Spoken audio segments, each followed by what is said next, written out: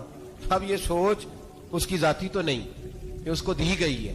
اور اگر اس کو یہ سوچ دے دی جائے کہ اماں کہے کہ میں تو اپنوں میں رہی ساری زندگی، میں نے تو اپنوں میں وقت گزارا، اور تیرا باپ تو کئی دفعہ جنازے بھی نہیں پڑھ سکا، نے تو ماں باپ ایسے دفن کر دیے، وہ اگر یہ سوچ فراہم کرے تو پھر بچہ باپ کا فرما بردار ہوتا ہے. اور یہ والی روایتیں ہم بیوی کو سناتے ہیں، حالانکہ کس کو سنانی چاہیے؟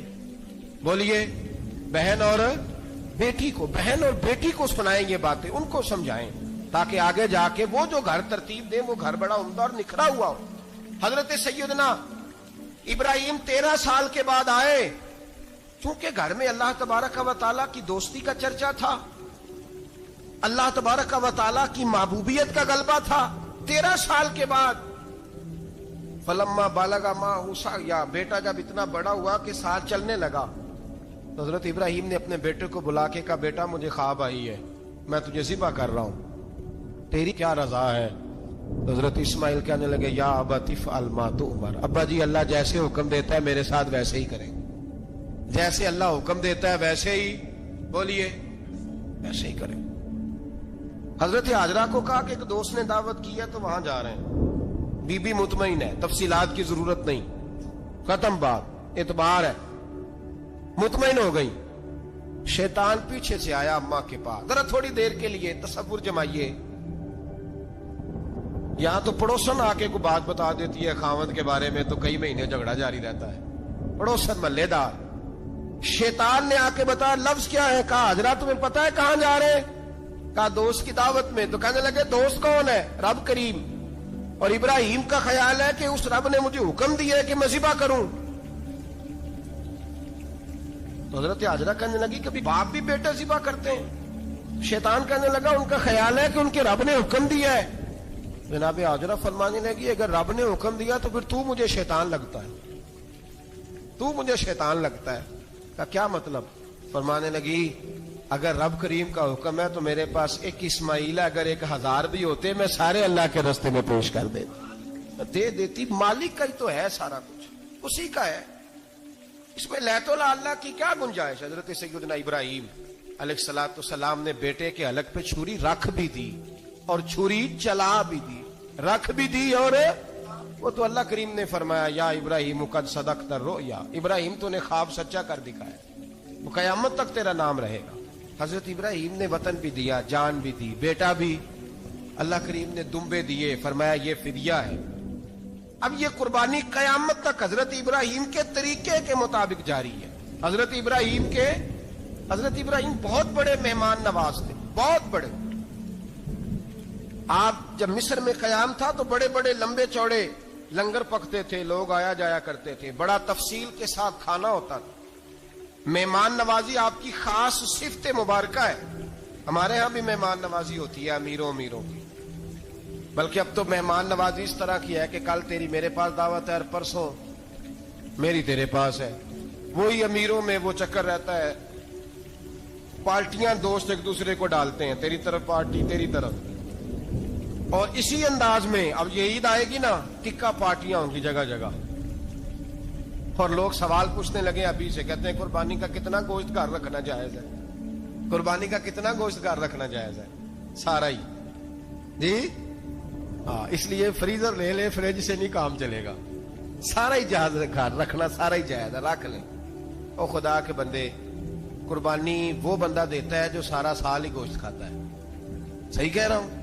قربانی صاحب نصاب، صاحب استطاعت بندہ دیتا ہے نا، تو وہ سارا سال ہی گوشت تو سارا گھر میں رکھنا بھی جائز ہے، لیکن سارا دے دینا بھی. تو جو آ رہی ہے اس پہ کیوں توجہ کرتے ہو؟ جو دوسرا جائز ہے اس پہ کیوں نہیں عمل کرتے؟ سارا تقسیم کر دیں، بات ختم ہوئی. یقین کریں محرم میں جا کے دوست ٹیلی فون کر کے سوال پوچھتے ہیں, کہتے ہیں صاحب سنا ہے قربانی کا گوشت محرم میں کھانا جائز نہیں. میں کہ نہیں, ربیع الاول چ بھی جائز جی, رجب رمضان تک کھاؤ, کوئی بندہ نہیں منع کرتا, اس لیے کہ کسی کو دینا تو پسند ہی نہیں. یا پھر اس میں سے جو خاص خاص چیزیں ہیں وہ اپنی فریج میں, اور باقی جو ہے وہ دوسروں کے لیے. یہ کیا طریقہ ہے ہمارا, اور اسی پہ عمل ہے. اللہ تبارک و تعالی ہمیں سمجھنے کی توفیق عطا فرمائے. یہ قربانی حضرت ابراہیم کا طریقہ ہے.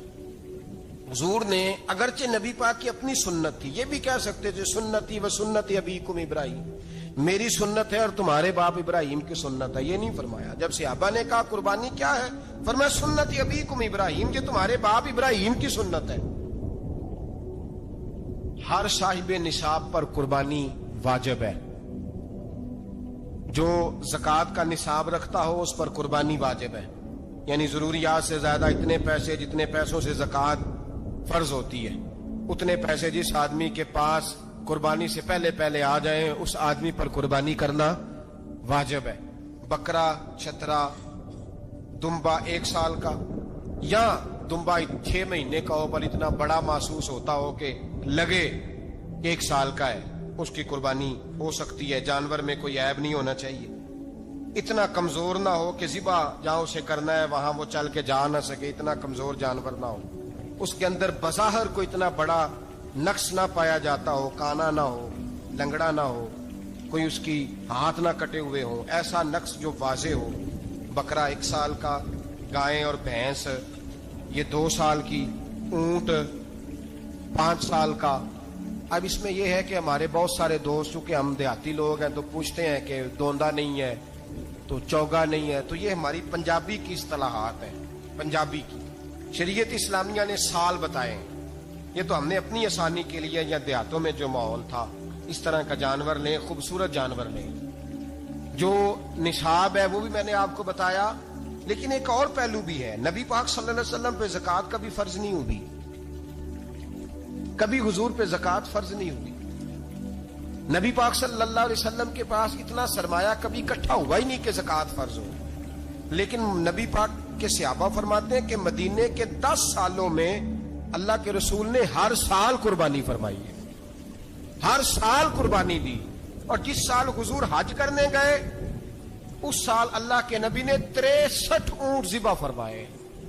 اور حضور صلی اللہ علیہ وسلم جب اونٹ ذبح کرنے لگتے نا تو صحابہ کہتے ہیں اونٹ خود دوڑ کے حضور کے سامنے آ کے لیٹ جاتا, اور نبی پاک اسے ذبح کرتے اور فرماتے ہیں ایک دوسرے کو دھکے دیتے اونٹ کے, پہلے میں نے جانا ہے ذبح ہونے کے لیے, پہلے میں نے, انہیں پتا تھا کہ جو مصطفیٰ کے ہاتھوں ذبح ہوگا وہ تو دائمی زندگی پا جائے گا, یہاں بھی وہاں بھی زندہ. 63 اونٹ ذبح کیے. ایک اونٹ میں کتنی قربانیاں ہوتی ہیں؟ 7. اب 63 کو 7 سے ضرب دو گے تو کتنی بنے گی؟ اور پھر نبی پاک صلی اللہ علیہ وسلم نے 10 سال مدینہ منورہ میں قربانی دی, ہر سال.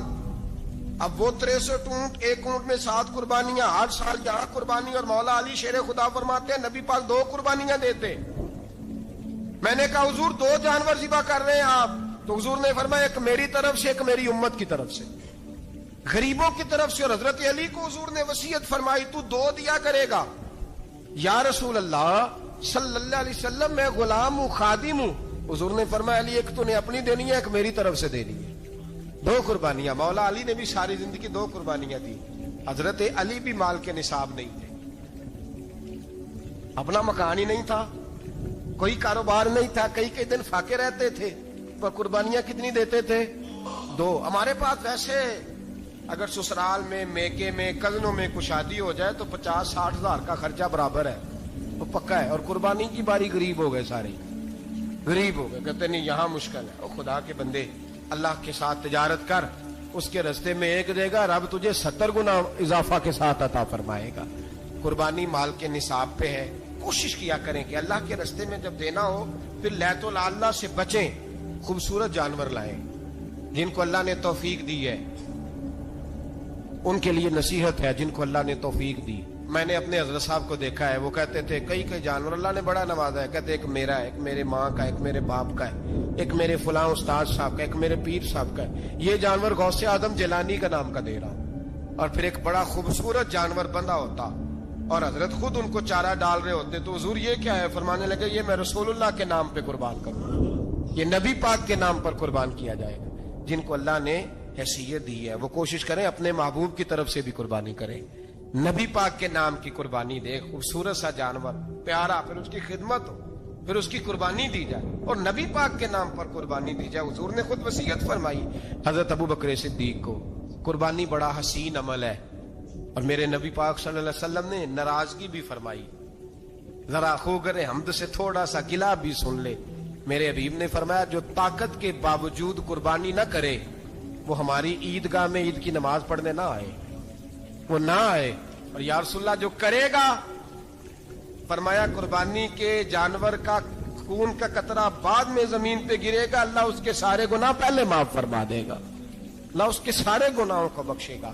قربانی کریں, خوبصورت انداز میں کریں, اللہ کی رضا کے لیے. بزرگوں نے لکھا ہے 3 حصے کرو گوشت کے, ایک گھر میں رکھو, ایک رشتہ داروں میں بانٹو, پڑوسیوں میں بانٹو, اور تیسرا فقط غریبوں کو دو. لیکن میں اکثر یہ سوچتا ہوں کہ ہمارے ہاں قربانی کرتا ہی وہ ہے جن کے گھر میں ہر جمعرات کو چھوٹا گوشت پکتا ہے, اور جن کے گھر میں ہفتے میں 3 دفعہ مرغی کا گوشت پکتا ہے, وہی تو قربانی دینے کے قابل ہوتے ہیں. تو وہ بھی اگر قربانی کے بکرے میں سے بھی تیسرا رکھنا چاہیں تو اجازت تو ہے, میں نے کہا سارا رکھنے کی بھی اجازت ہے.